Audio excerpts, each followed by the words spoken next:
እንኳን ለመጥምቀ መለኮት ቅዱስ ዮሐንስ ዓመታዊ ክብረ በዓል በሰላም በጤናና በፍቅር አደረሳችሁ አደረሰን። ሕዝበ ክርስቲያን በስመ አብ ወወልድ ወመንፈስ ቅዱስ አሐዱ አምላክ አሜን።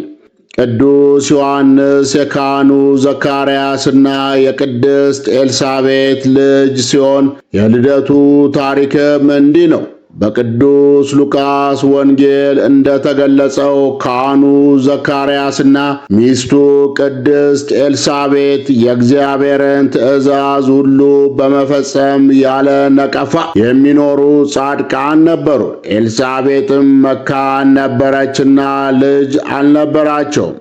ልጅ ይሰጣቸው ዘንድም እግዚአብሔርን ዘውትር ይማጸኑት ነበር። ካህኑ ዘካርያስ ወደ ቤተ መቅደስ ገብቶ ዕጣን በማሳረግ ላይ ሳለም የእግዚአብሔር መልአክ በዕጣኑ መሠዊያ ቀኝ ቆሞ ጸሎቱ እንደተሰማና ሚስቱ ቅድስት ኤልሳቤጥም እንደምትወልድ ስሙንም ዮሐንስ እንደሚለው በመወለዱም ብዙዎች እንደሚደሰቱ ልጁም በእግዚአብሔር ፊት ታላቅ እንደሚሆንና የወይን ጠጅና የሚያሰክር መጠጥ እንደማይጠጣ እንዲሁም ከእናቱ ማኅፀን ጀምሮ መንፈስ ቅዱስ እንደሚሞላበት ነገረው። ካህኑ ዘካርያስም እኔ ሽማግሌ ነኝ፣ ሚስቴም በዕድሜዋ አርጅታለችና ይህን በምን አውቃለሁ አለው። መልአኩ ቅዱስ ገብርኤልም እኔ በእግዚአብሔር ፊት የምቆመው ገብርኤል ነኝ፣ እንድናገርም ይህችንም የምሥራች እንድሰብክልህ ተልኬ ነበር። እነሆም በጊዜው የሚፈጸመውን ቃሌን ስላላመንክ ይህ ነገር እስከሚሆን ቀን ድረስ ዲዳ ትሆናለህ፣ መናገርም አትችልም አለው። ከውጭ ቆመው ጸሎት ሲያሳርጉ የነበሩ ሕዝብም ዘካርያስን ከቤተ መቅደስ እስኪወጣ ይጠብቁት ነበር፣ በመዘግየቱም ይደነቁ ነበር። ከቤተ መቅደስ በወጣም ጊዜ ሊያናግራቸው ባለመቻሉ ይጠቅሳቸው ነበር።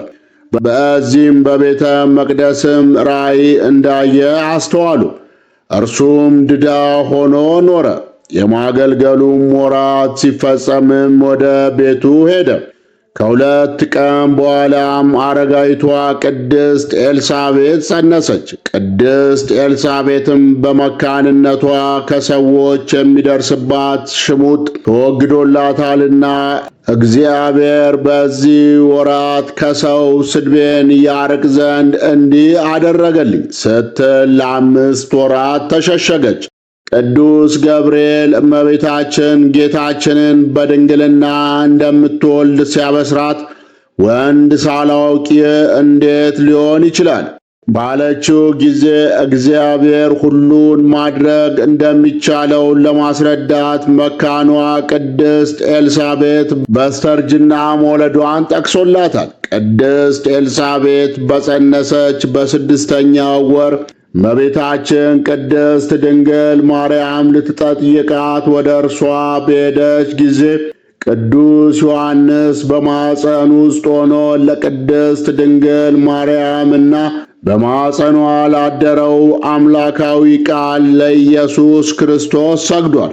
ቅድስት ኤልሳቤጥ ድምጿን ከፍ አድርጋ አንቺ ከሴቶች መካከል የተባረክሽ ነሽ፣ የማኅፀንሽም ፍሬ የተባረከ ነው።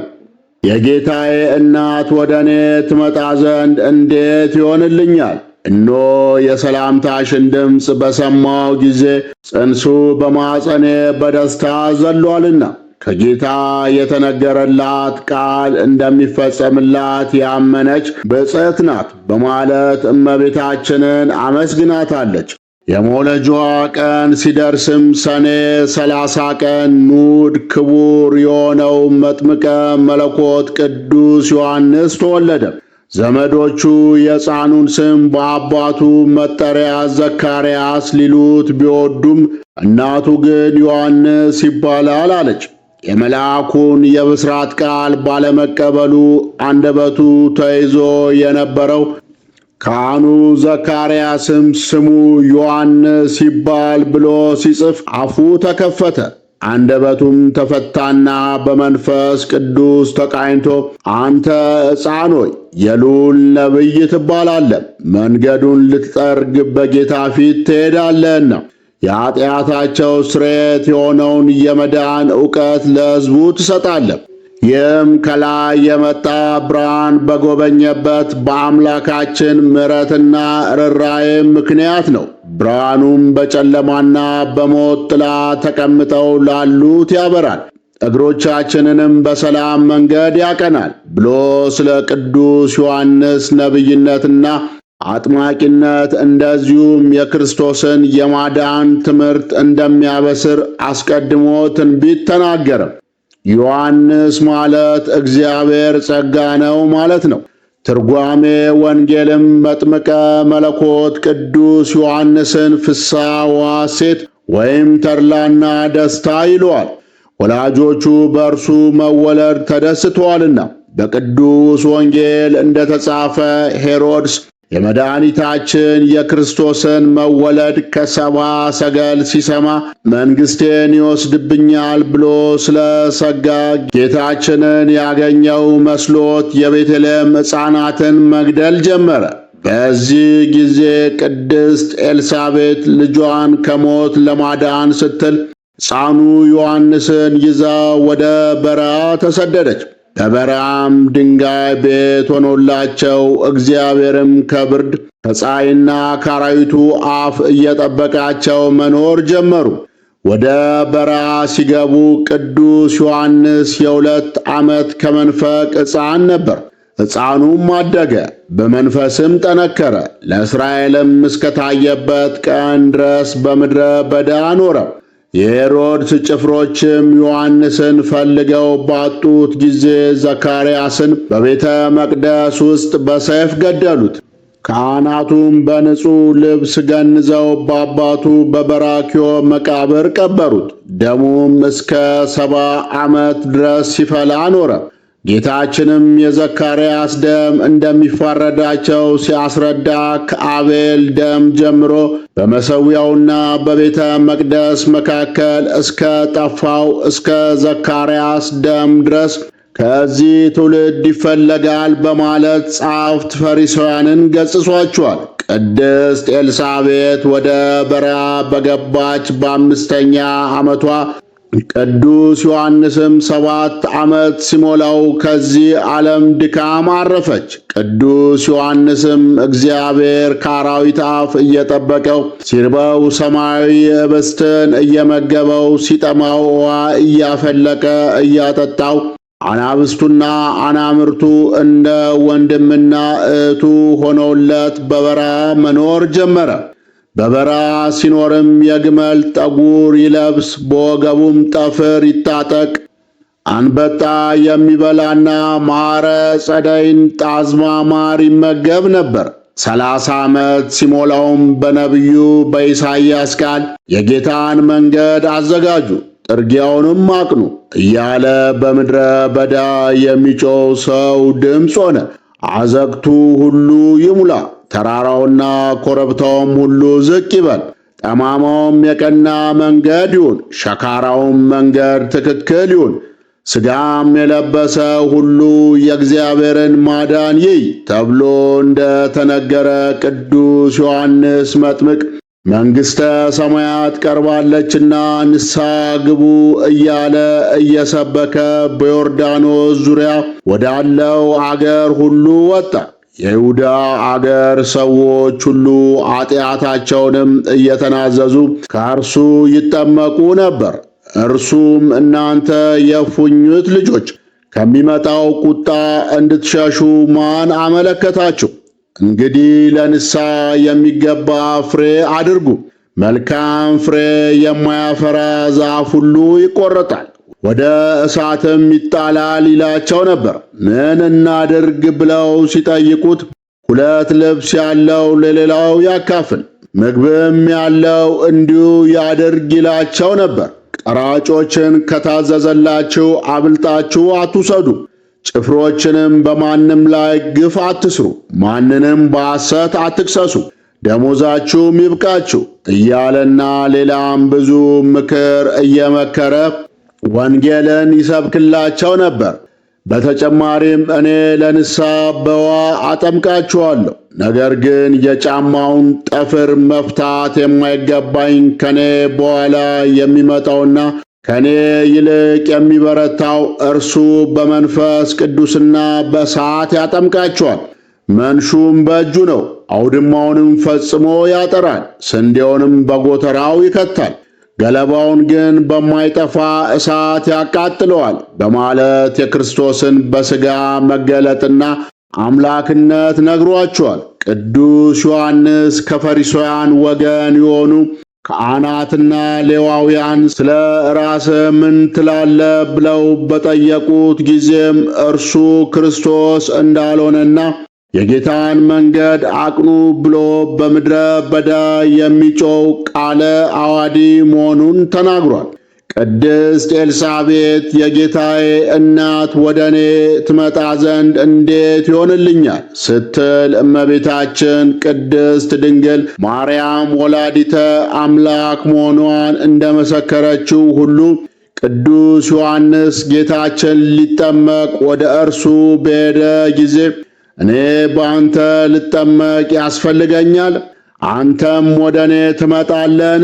ባሪያ ወደ ጌታው ይሄዳል እንጂ እንዴት ጌታ ወደ ባሪያው ይመጣል? በማለት የጌታችንን አምላክነት በትሕትና ተናግሯል። ቅዱስ ዮሐንስ ጌታችንን ሌላውን በአንተ ስም አጠምቃለሁ፣ አንተንስ በማን ስም ላጥምቅ ሲለው እንደ መልከ ጼዴቅ ሹመት ሥልጣን ዘላለማዊ የሆነ የዓለሙ ካህን የዓለምን ኃጢአት የምታስወግደው የእግዚአብሔር በግ ብርሃንን የምትገልጽ የእግዚአብሔር አብ የባሕርይ ልጅ ኢየሱስ ክርስቶስ ሆይ ይቅር በለን እያልክ አጥምቀኝ ብሎት እንደታዘዘው አድርጎ አጥምቆታል።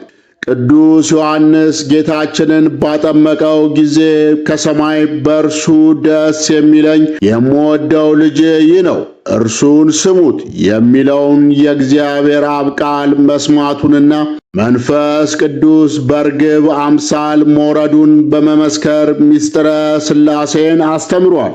ጌታችንም ምን ልታዩ ወደ ምድረ በዳ ወጣችሁ? ነቢይን? አዎን፣ ይህ ከነቢይም ይበልጣል። እነሆ መንገድን በፊትህ የሚጠርግ መልእክተኛዬን በፊትህ እልካለሁ ተብሎ የተጻፈለት እርሱ ነው።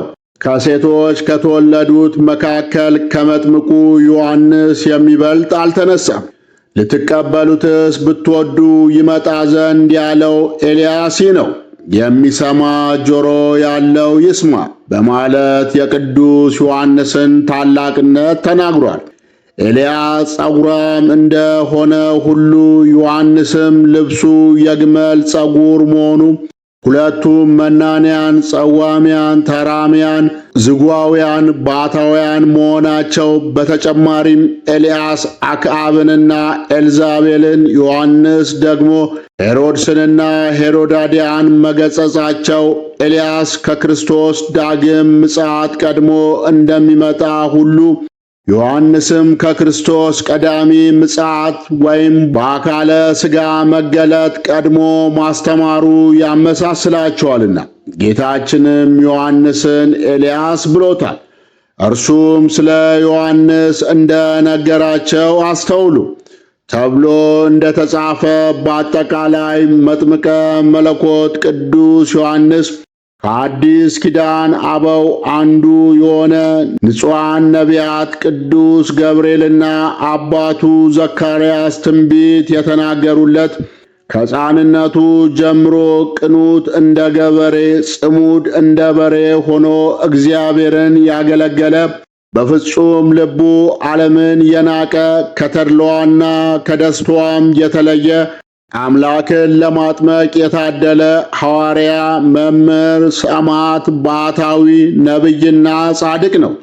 ሊቁም ከመላእክት፣ ከነቢያት፣ ከካህናት፣ ከሐዋርያት መካከል እንደ እርሱ መለኮትን ለማጥመቅ የተመረጠ አለመኖሩን በመጥቀስ ዮሐንስ ሆይ ራጉኤል በትጋቱ ኢዮብም በጽድቁ ቢመኙም ሆነ ቢጨነቁም እንደ አንተ የሚነድ እሳትን ወይም መለኮትን ሊያጠምቁ አልተቻላቸውም ሲል መስክሮለታል። መልካ ዮሐንስ መጥምቅ ለአይንቲከ በመጨረሻም መጥምቀ መለኮት ቅዱስ ዮሐንስ ድንበር አታፍርሱ፣ ዋርሳ አቱረሱ እያለ ንጉሡ ሄሮድስንና ሄሮዳዲያን በመገጸጹ ምክንያት አንገቱን በሰይፍ ተቆርጦ በሰማዕትነት ካረፈ በኋላ የራስ ቅሉ ክንፍ አውጥቶ በዓለም እየተዘዋወረ 15 ዓመት ወንጌልን አስተምሯል።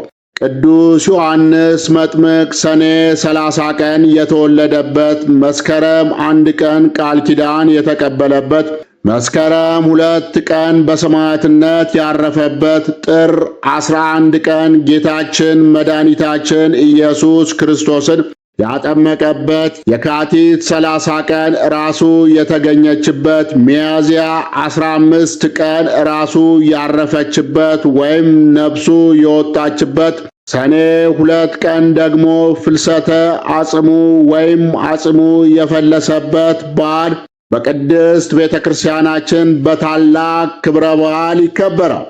የቅዱስ ዮሐንስ መጥምቅ ሕይወቱና ትምህርቱ ያደረጋቸው ድንቆች ተአምራት እንዲሁም እግዚአብሔር የሰጠው ቃል ኪዳንና ሰማዕትነቱ በገድሉ በሰፊው ተጽፏል።